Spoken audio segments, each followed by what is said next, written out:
our first match of the night, and I know you were looking forward to this. Ivelisse versus Cobra Moon. Oh, yes.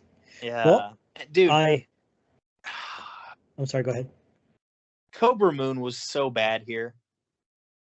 Really? You thought so?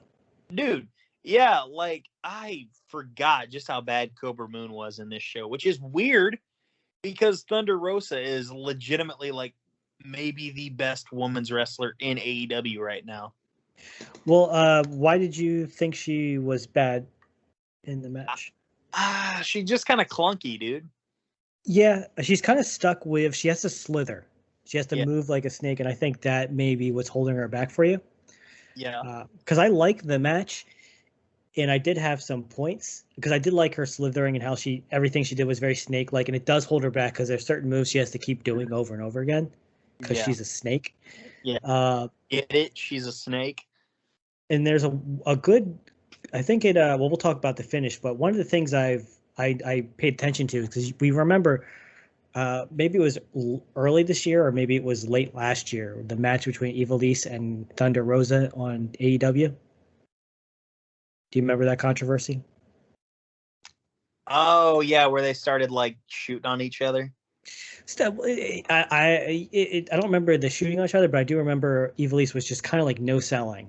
Oh yes. I remember. Yeah, she like let her put her right in a didn't even like put her arm up for a full Nelson, I believe.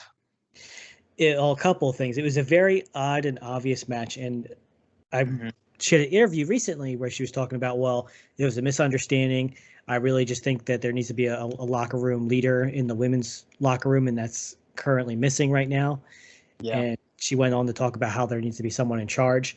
And watching this match, they seemed to gel fine in this match. Okay. They weren't there. There wasn't any stiff shots. Even if you didn't like the match or if you thought Cobra Moon was bad, they still didn't have any botches. Really, they didn't seem like they were offbeat. Like, you know how some wrestlers, when they get in a match, it's just like they're not connecting. They're on a different wavelength.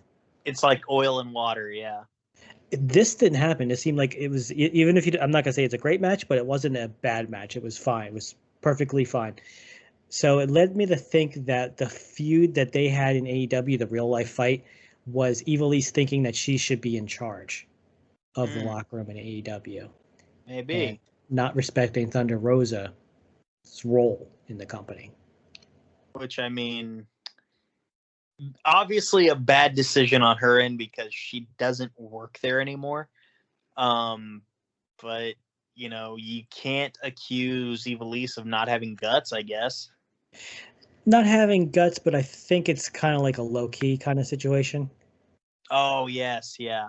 That's what I'm kind of getting. And this is me. I don't know the girl. I wasn't there. I don't know either person as a person. But just based on that interview and the stuff that she was like talking about, she's like, oh, it's a mistake. You know, there needs to be a locker room leader.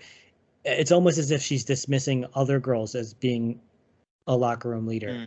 And, you know, and that's where I come out at the end of that is I think Ivelisse kind of is her own worst enemy. I mean, if you can't make it, AEW is going to be the company where you're going to have the most freedom. Yeah.